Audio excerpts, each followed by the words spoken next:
Welcome to the Pretty Powerful Podcast, where powerful women are interviewed every week to share real inspiring stories and incredible insight to help women or anyone break the barriers, be a part of innovation, shatter the glass ceiling, and dominate to the top of their sport, industry, or life's mission. Join us as we celebrate exceptional women and step into our power. And now, here's your host, Angela Gennari. Hello, and welcome to the Pretty Powerful Podcast. My name is Angela Gennari, and today I am sitting here with Ashley Ford. Thank you so much for joining me, Ashley. Thank you so much for having me. I'm excited to be here. Absolutely. So Ashley is the CEO of Pretty Penny. Ashley is an expert in small business accounting, a QuickBooks guru, and has worked with hundreds of entrepreneurs to transform the way they make and spend money in their businesses. She knows that financial clarity is the key to sustainable success and is obsessed with helping women in business succeed. So thank you so much for joining us, because this is one of those topics that I absolutely love talking about on the podcast, because it's genuinely one of the reasons why I started it.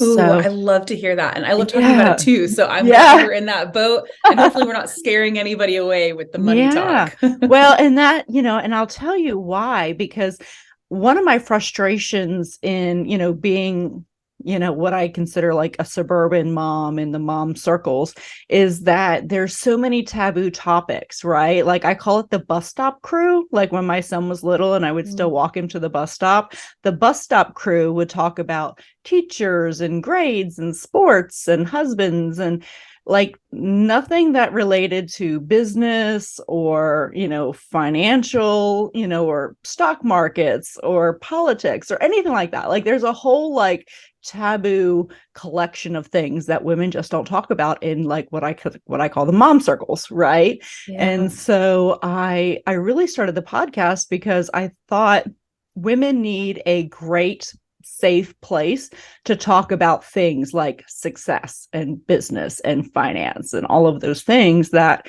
are kind of not acceptable for social parties and, gatherings and stuff like that, unless you're around a lot of powerful women. So I wanted to make this the safe space, right? The safe space to say, hey, I am a true badass and here's what I'm thinking today. Here's the challenge I need help with. So anyway, so that's kind of where this all came from. And so I love that you have a business that is truly empowering women to understand and take control of their finances. Yeah. And I love that you've created this space for women to really come and talk about whatever their sort of zone of genius is and how that contributes to other women and the workforce and just in this space in general. So I think it's incredible that you are giving women a space to really come and talk about some higher level topics where we really get to dig in. Yeah. Well, thank you. I appreciate that. So let's start by what drew you into finance to begin with. So I actually started off in college as an architectural engineering major. Okay. I thought I wanted to design and build houses for a living. And it's still a big dream of mine to be able to do that for my own house someday. But I had sort of this math brain and was trying to figure out where to put that, right? And I wasn't really sure, but I was very much shying away from accounting because I didn't want like a stereotypical accounting job. I didn't want to be stuck in a cubicle in the back of an office, or I didn't want to be sort of like the principal's office for businesses to go to, it'd be this like intimidating conversation with clients. And so everything I kind of knew about accounting, I was sort of trying to push that out of the picture. Like, that's not really what I want to do. And then I had an accounting course in college and just excelled at it and was like, okay, this makes total sense. This is really where I need to be. And so I really dove all in and just kind of made the decision at that point that I would not be sort of your typical accountant. I was like, I'm going to figure out how to sort of separate myself from the stereotype of accounting and still get to do something that I love and do it in a way that I love. And so my whole sort of career has been about trying to find my own way in this accounting world to really be who I am, who's sort of like a cheesy, bubbly, social kind of person, which isn't your typical accountant. Right. And so we're sort of like finding my own space in this industry. And taking what I'm good at and being able to share that with other people. That's my favorite part about what I do. Very cool. And I love that you went down the entrepreneurial path because, the amount of courage that takes alone, you're a people person, but you're also a numbers person. And you probably see better than anybody the financial risk that's involved with entrepreneurialism, right? And so absolutely. taking that, having the courage to go down that path. So kudos to you. That's awesome. Oh, well, thank you. I come from a family of entrepreneurs. My parents owned small businesses, and right out of college, I worked for a CPA firm and then another small business. So I really had my eyes open to what it looks like to work inside of a small firm and for a small, sort of a small business. And so then stepping in to be able to build my own, I felt like I had sort of a good skeleton of what that would look like. But entrepreneurial, like being an entrepreneur allows you to really create that reality for yourself. Well, good for you. I love that. So you're the CEO of Pretty Penny, and Pretty Penny really kind of specializes in that small business market. Is that right? That's right. Yeah. Okay. So when you are working with small businesses, what do you find to be kind of a trend of small businesses in the way that they're doing finances? So I see, we work with mainly women in the small business space, so female entrepreneurs. And I think the thing I see the most is sort of trying to avoid it as long as possible until there's like this pain point that bubbles up, right? So whether that pain point is running out of cash or cash flow is getting tight or having to make really big decisions and feeling like you need sort of numbers to be able to back those big decisions, or there's a third party that's needing information, whether it's they're trying to get a business loan or a house loan, or they have a buyer trying to buy their business, or they're taking on investors, like whatever it is, they have some sort of third party that's looking in and needs to see the information. And they're like, I think I should also understand what this business finance thing is. So I really feel like the biggest thing that I see in the clients that we serve is some form of sort of avoidance or wanting to just pass the baton to somebody else, whether it's a partner of theirs or, someone that they've hired. They're like, you just take care of it. I don't want to have to really deal with it at all. And so we really try to bridge that gap and say, we'll take care of it for you. But also we want you to have a close eye on what's going on and really understand the numbers in your business so that you can be a really informed business owner and scale the way that you want to. Because in order to do that, you've got to have some clarity around the finances. It's a skill set that everyone can learn. Sometimes they just need to be taught in the right way. Right. So just understanding it's a skill set that as entrepreneurs, we have to have. Yeah, absolutely. So there's so many kind of this, idea that, women have more challenges when it comes to getting loans, getting banking, getting financing, all of these things. Have you found that to be true at all? Oh, yeah. Yeah. We see it all the time. And I think it happens in different industries more than others and in different places more than others. Like in bigger cities, it can be a little easier, and smaller towns, it can be a little bit more difficult. And what I will say is that if you are a woman in business and you are facing that difficulty, the more that you understand your own numbers, the more a bank is going to have confidence, or a lender is going to have confidence in you as a business owner and in those financials. So even taking the steps, like we try to encourage our clients, don't just say, well, I have someone else that handles that. Really take the time to work with us to understand the numbers in your business so that you can confidently communicate those. Because I think that just shows confidence to the lender. Yeah, I agree with you. Yeah, it is a challenge. I mean, I've told the story before on the podcast that the first time I opened my business, I had a business bank account that was just, the same bank that I used for my personal banking. And then as I got bigger and I was getting bigger clients, the receivables were, a month or 2 months out. And meanwhile, I have to make payroll every 2 weeks. And so it was starting to really become a money crunch. So I go to my bank and I ask them, I don't know, probably 6 or 7 different times if I could get a line of credit. And every single time they turned me down. And finally, I was in my accountant's office one day, and I was, he was doing my taxes, and he's looking at cash flow. He's like, "How are you managing?" And I'm like, "Well, usually I get through payroll on a hope and a prayer." Like, I just, and he's like, "No, that's not acceptable. Why don't you get a line of credit?" And I said, "I've begged for a line of credit." He made one phone call and made the line of credit happen. But it took a man to step in and say, "Give this woman a line of credit. The contracts are there. The receivables are there. Like, there's literally, her credit is good. There's literally no reason to say no." And so it took that, which was just discouraging, but also like, finally I had a little bit of a cushion, and it enabled me to grow. But that's one of the issues that we face as women, right? Is that, well, are you sure you're qualified? Are you sure you're competent? It's like having to sell yourself. It's not fair. And how frustrating is that? Because our counterpart, the men in business, they don't have to go in with that much confidence. They just say, "I'm a man, give me some money." And they're like, "Okay, here you go." Right. It blows my mind that it wasn't that long ago that women couldn't get a business loan without a male cosigner, or credit card without a male cosigner. I mean, it just literally had to have some man in our lives sign it. And they were like, "Okay, we trust you enough to give it to you." We weren't even allowed to have a bank account. Right. Like, we weren't even allowed to have a bank account, during our parents' generation.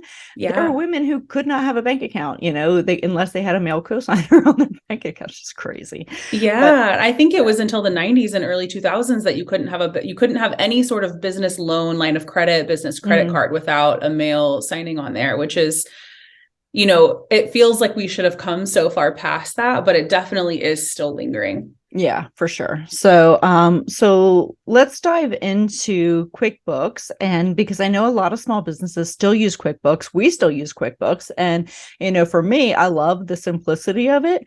I've looked at other kind of online, and it just, every business has its different needs, right? So QuickBooks has a lot of great tools that I think work well for small businesses. I think it has a little ways to go. There are some frustrations with it, but have you found that most small businesses are still kind of using platforms like that to keep organized, or are they using like Excel? I highly recommend QuickBooks. I have worked in tons and tons of different accounting platforms in online spaces and ones that are on people's desktop. I mean, I like truly so many different accounting softwares, and I always come back to recommending QuickBooks because they continue to improve it. So even though there are still some things that can be frustrating, they've improved it a lot, and they're always trying to make it easier on the small business.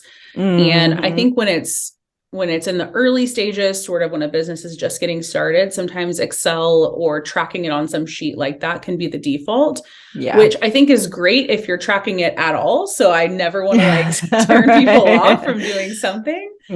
But it does take so much more time to track it on something like Excel than it does just investing in a software like QuickBooks and being able to use something in the online space that can easily track all that information for you, can spit out reports, can really give you helpful financial data that's going to help you make decisions in your business, rather than having it on an Excel sheet that you're having to like update daily, or then try to go back and update a long period of time and then make decisions based off of what you have built out in Excel is a lot more difficult for sure. Yeah, absolutely.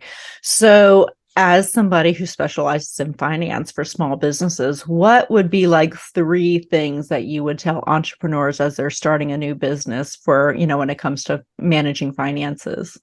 Ooh, yeah. So my first one is to separate business and personal. That is something that we see really often.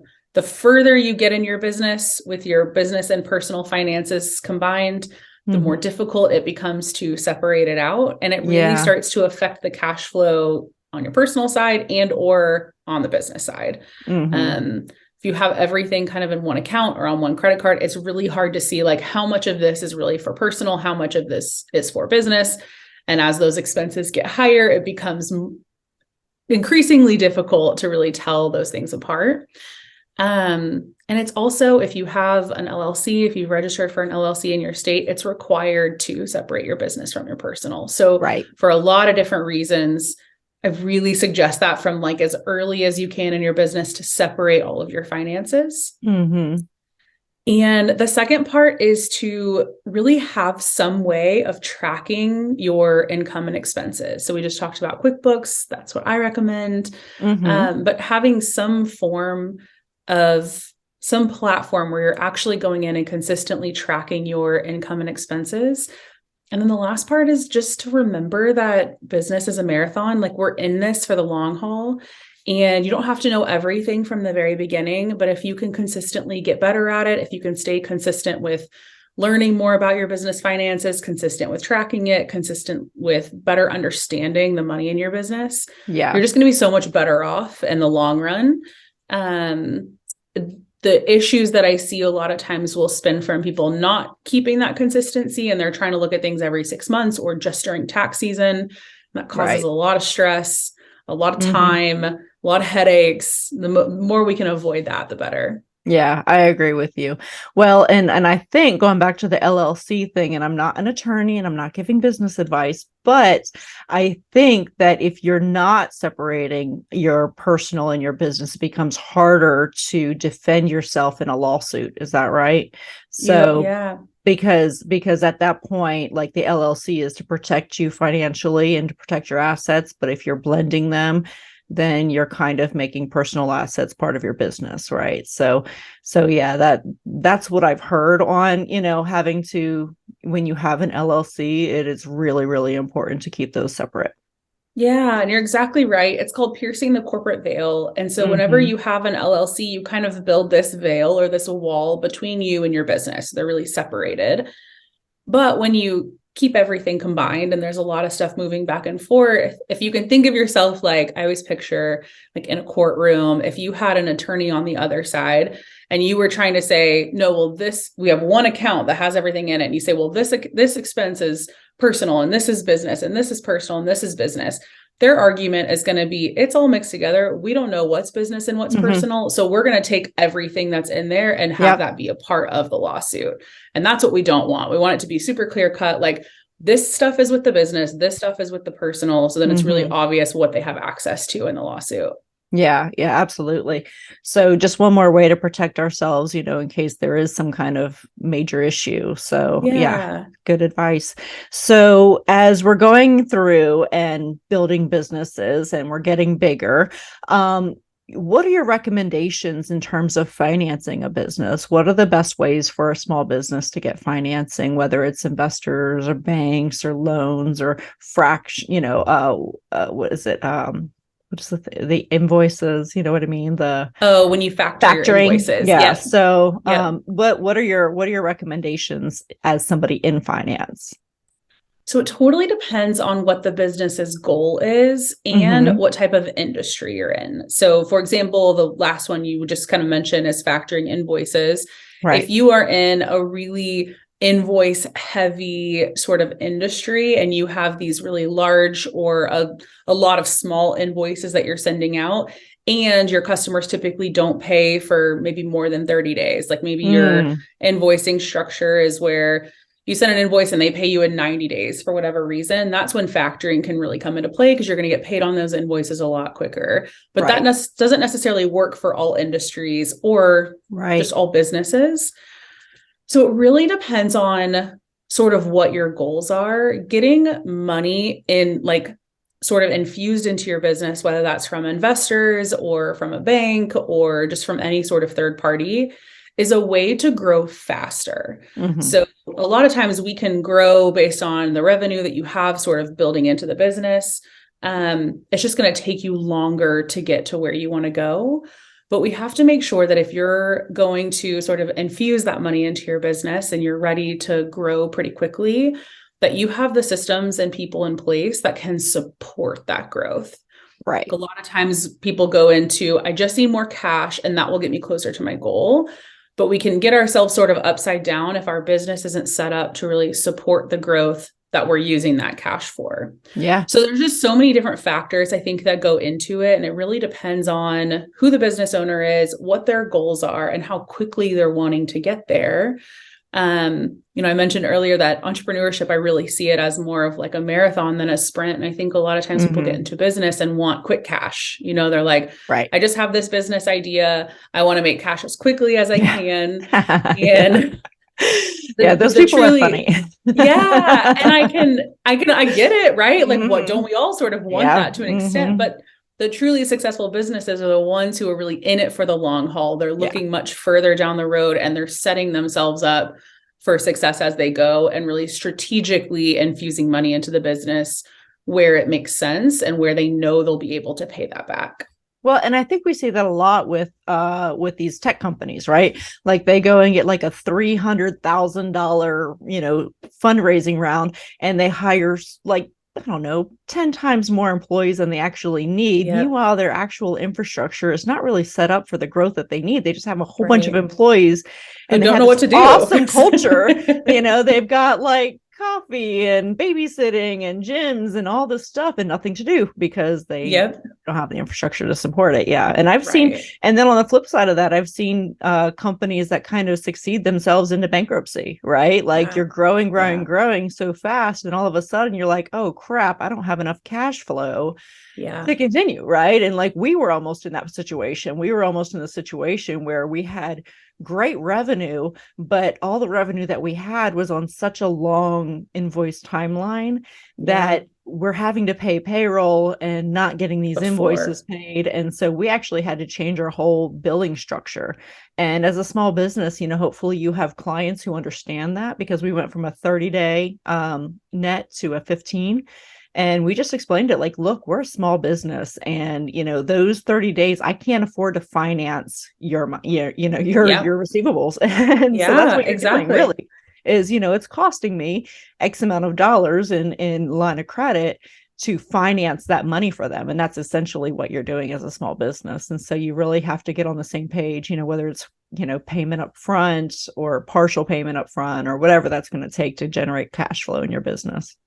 Yeah. And I think to your point, you said it so well. And even in your example in your own business, how you were able to get the line of credit, I think a lot of times people shy away from taking any debt. Yeah. When, you really have to shift your mindset around that, because the debt that you're taking is helping you grow something that's going to continue making you money. So it really is you investing in your business. It's you trusting that this business is going somewhere, it's growing. We want to invest in its growth. So we don't want to shy away from taking debt. We just want to make sure we're doing it in a way that's strategic for the business. That's right. And the nice thing about a line of credit is that you're not really paying for it, right? Like you're only paying for what you use. You might pay an annual fee to have it, but it's what's, in my opinion, I like it better than a loan, because a loan you're paying on all the time, whether you're using it or not, right? And it's just sitting in your bank. And unless your interest rate is generating you more than, what you're paying for interest, you're not earning more interest than you're paying. It doesn't make any sense. So, so a line of credit has been my way to go and grow a little bit bigger. But I also spent the first 3 years of my business really not taking a salary. So, when you were talking about entrepreneurs who expect money right away, like I see that so many times, like, okay, well, you think I can generate income in like 30 days? And I'm like, you might get the income, but you'll have to spend it.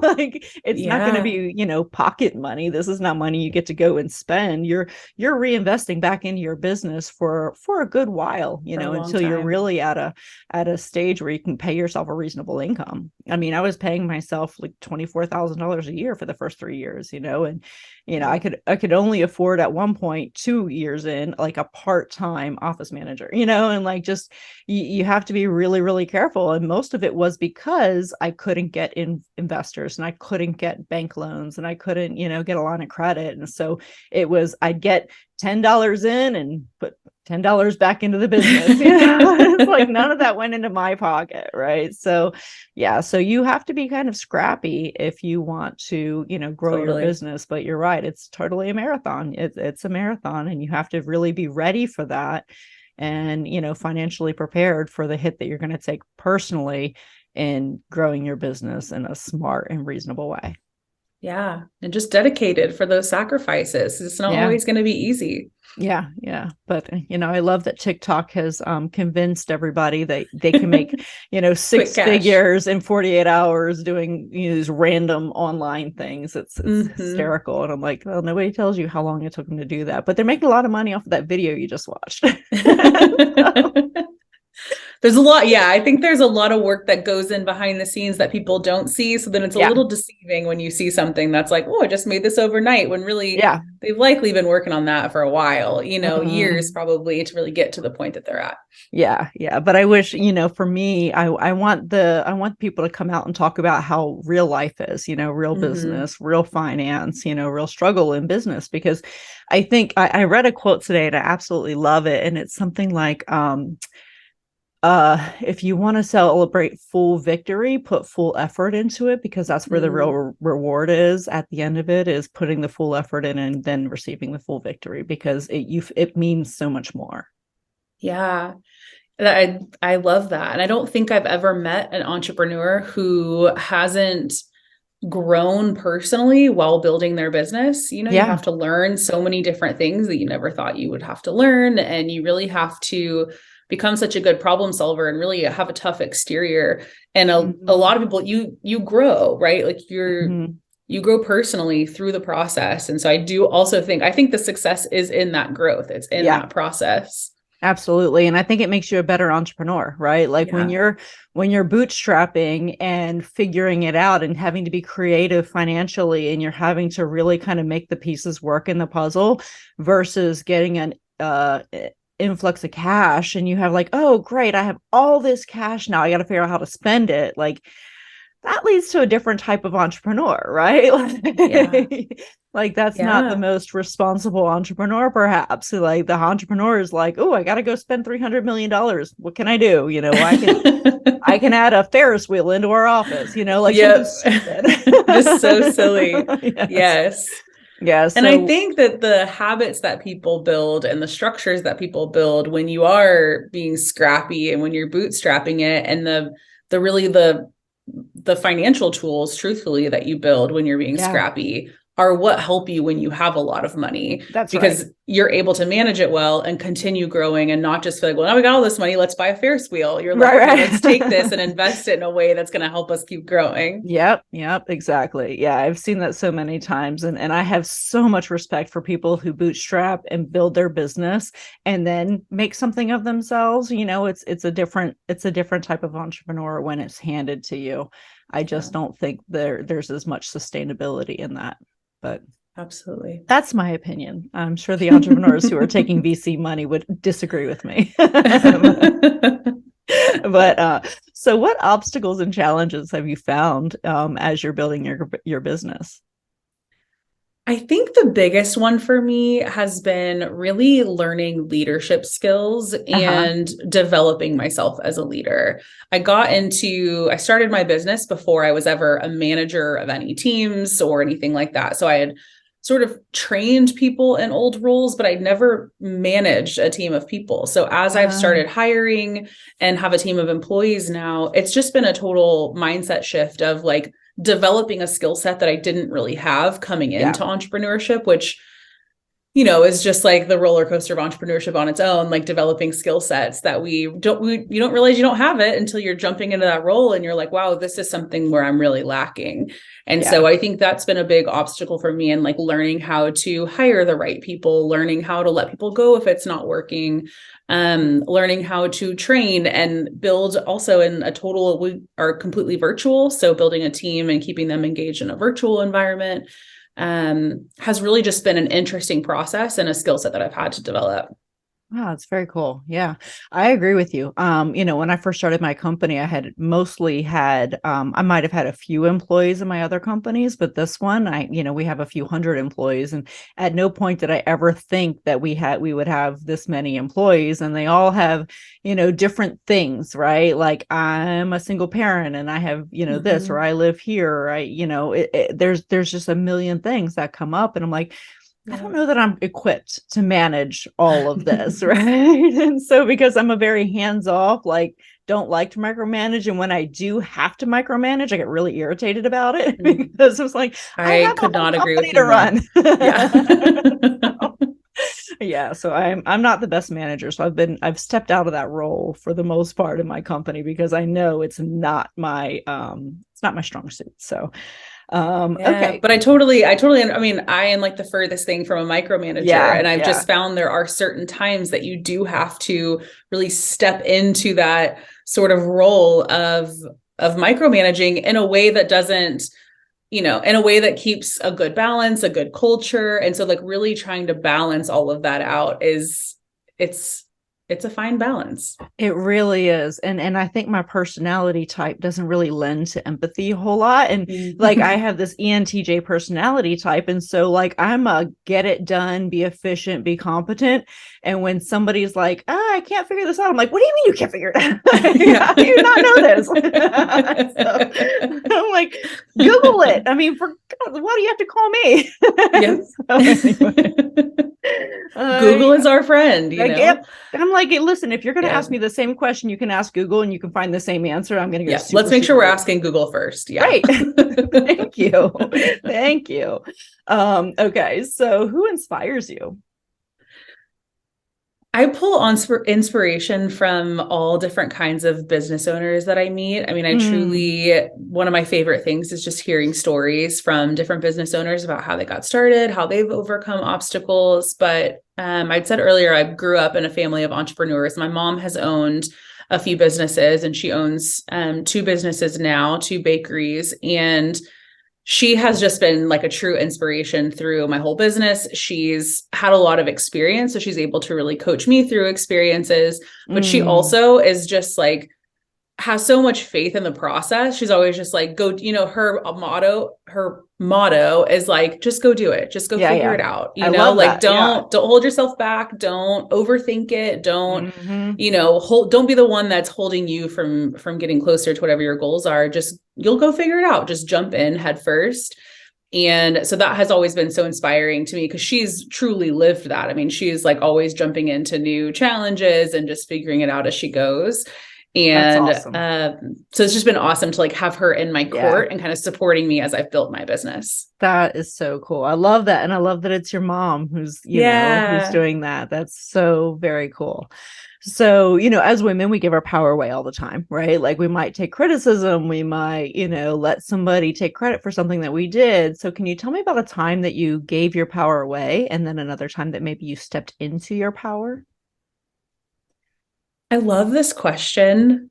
I think when I think of a time that I gave my power away, it was truly just when I didn't have control over my own life. And for me, that looked like working in sort of an unfulfilling job, and just sort of letting my life take control of itself or letting other people really have a say in what my future was going to look like. And I don't think I realized at the time that was me really giving my power away to just the people that I worked for and the people in my life who were sort of like pulling strings, like, this is just what you do next. This is where you go.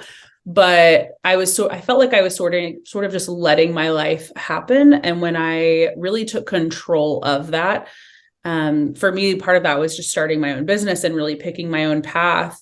Now I have so much control over my life in the ways that we can have control, right? But really a lot of control of my life. And I can't imagine giving that back up now. Yeah, absolutely. I'm with you 100% there. I know I've said all the time, like for me, I like to be in control of my own destiny. And even though I can't predict the future and I can't, 100% prevent anything crazy from happening, I also know that I'm the driver behind it. Right. And, it's really up to me on how hard and fast I want to run. And, if I need to stop and take a break, that's okay too.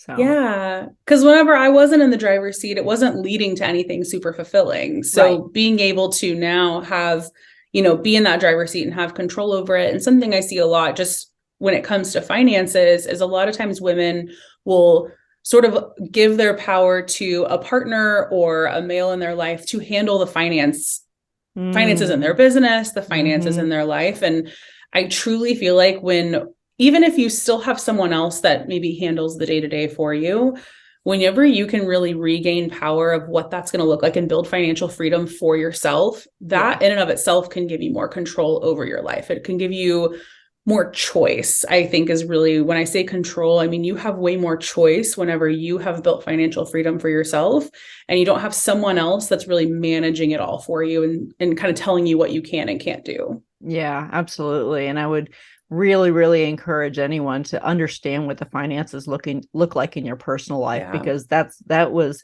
what you were just saying really resonated with me, because there was a time when I was married, I had, thought my ex-husband now, but he was the more responsible, the more financially savvy of the two of us, when it came to, he didn't have any debt and he was really good at managing all of his finances. And I just thought, okay, good. I hate that stuff. I'm not going to bother with it. I'm just going to let him do it.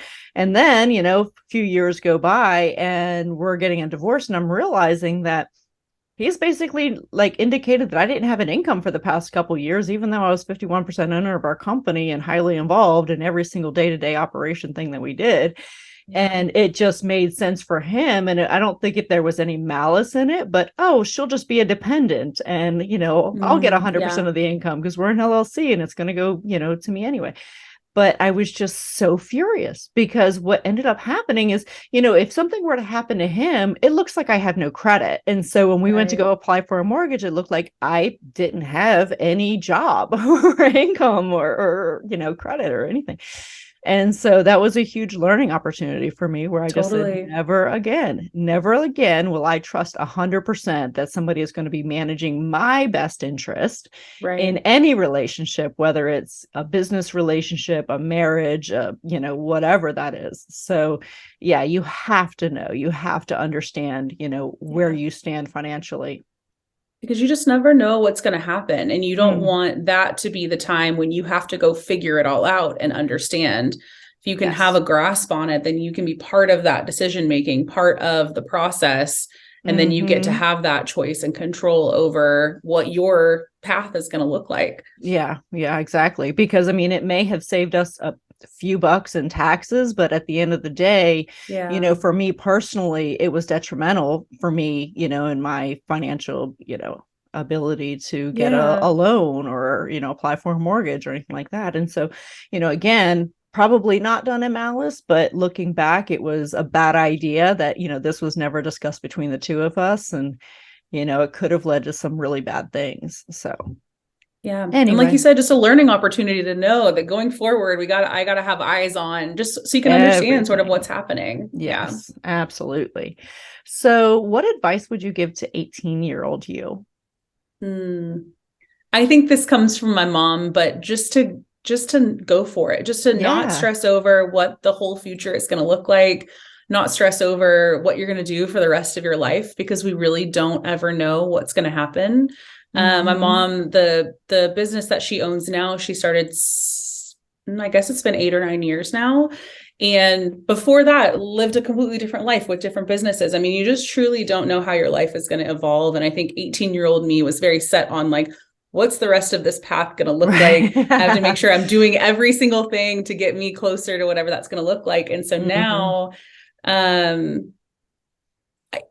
just telling my younger self to just jump in, follow your heart, and really go with what feels good and just learn along the way, and don't be so afraid of what that end is going to look like. Yeah, I know. I was the same way. I felt like I needed to have all the answers at 18. Yeah. And you just don't know how your journey is going to develop. No. Yeah. Which is the best part. It really is the best part. I would have never predicted this, where I'm at today would have never, ever occurred to me. At 18, because at 18, I still didn't know anything. You think you know everything, but you think you know everything. And then each year after that, you just realize that you don't know everything. Yeah, exactly. I feel dumber now than I ever have in my life. Yeah. I actually know nothing. Yeah, exactly. Clearly, I am not informed about anything. So what do you wish more people knew? I wish more people knew that having a strong understanding of the finances in your business and really working on improving your mindset around money can be an absolute game changer in your business and in your life. I think Absolutely. we downplay the effect that financial stress can have on our mental health and just on ourselves as a whole. And I think when people think of like self-care and taking care of themselves and really taking time for themselves, money is usually not a part of that. And I wish that more people knew to make finances part of your self-care, really getting to know your finances, improving your financial situation, improving your mindset around the finances that you have, and really just better understanding that piece of your life can lead to a ton of different definitions of financial freedom, but can really can lead to a feeling of freedom around finances, which can completely change your life. Yeah, absolutely. All right. And so I have one more question, and this is kind of just more of, what's going on in our current world right now. Banks are collapsing. So how do we protect ourselves? Because one thing I will tell you that I just read, and it was just shocking, was when Silicon Valley Bank collapsed, the FDIC insures up to $250,000 of deposits. So 93% of the money that was in Silicon Valley Bank was not insured. So, if you've got $10 million in the bank, congratulations, we're going to give you 250,000 of that back. So what advice would you give to people in the wake of what's going on financially right now? Yeah, it's pretty terrifying. And the FDIC has come out and said that they're going to get everyone all of their money back, which I hope is true. And I hope they hold to that for the businesses that had their money in the bank. But the minute that I really heard the news, it was like an immediate add to the advice that I give my clients. I talk to my clients a lot about having sort of different savings accounts and planning for the unexpected. When the pandemic happened, I'd never really coached my clients on setting a certain amount into a savings every single month and just really getting in the habit of setting that money aside until we have a certain amount that we feel good about. And that was like a huge add-on when the pandemic happened, is to really make sure that they're not just building a rainy day fund in their personal life, but in their business as well. So then when I saw this news, I was like, oh, just add it to what businesses really need to do, but it's diversify where you keep your money. Yeah. Because there is a huge benefit in working with some of these smaller banks. They usually can give you some more funding than sometimes the bigger banks can do. You can have a better relationship with your banker. So I even recommend for people often to have some sort of account at a smaller bank.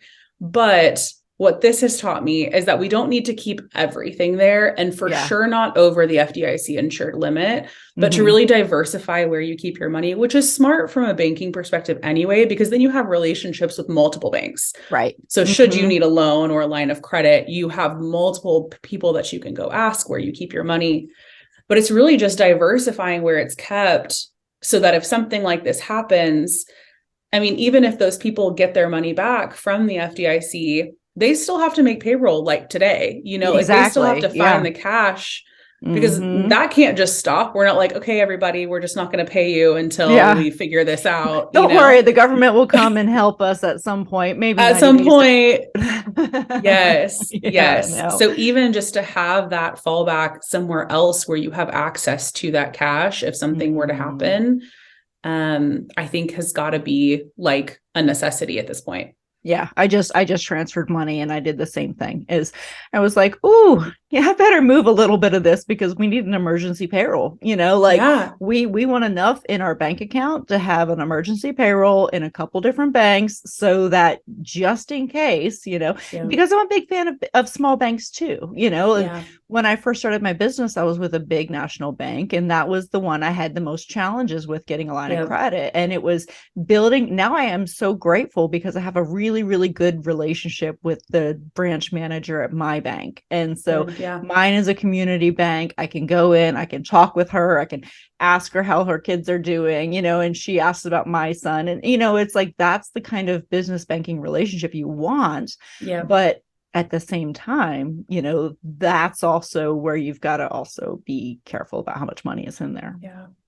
Yeah. Just keep your business protected. And I think I think it's about that protection, obviously, but then also the stress off of our back of like, what if something like this were to happen again? We've got to feel confident knowing that we have set things up to protect ourselves as much as we can. Right. And I tell people, advocate for yourself, because, you know, nobody else is going to be looking out for you. Like, hey, you know what? I think maybe, you should diversify your money.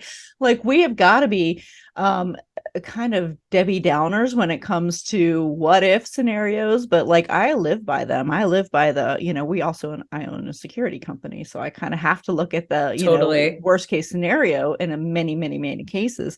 But that also applies to your own business and finances and things that you think are protected. Like, what if there was a cyber attack? What if this and your money gets locked up? Even if it's temporarily, you still got to make payroll, you still got to pay bills, you still got to keep the lights on, right? So so the world doesn't stop. Nope.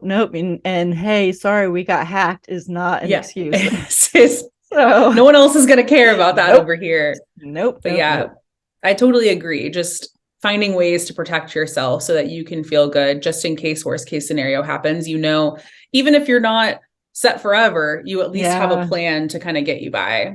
Yeah, I agree. Well, it was kind of a downer way to end the podcast, but, I think it's just one of those things that's just so important. And, we're not talking enough about it. And I think we're not talking enough about, long-term, how do I constantly protect myself? It's one thing to generate revenue for a business. It's a whole other thing to be looking at protection of your assets. So totally. Absolutely.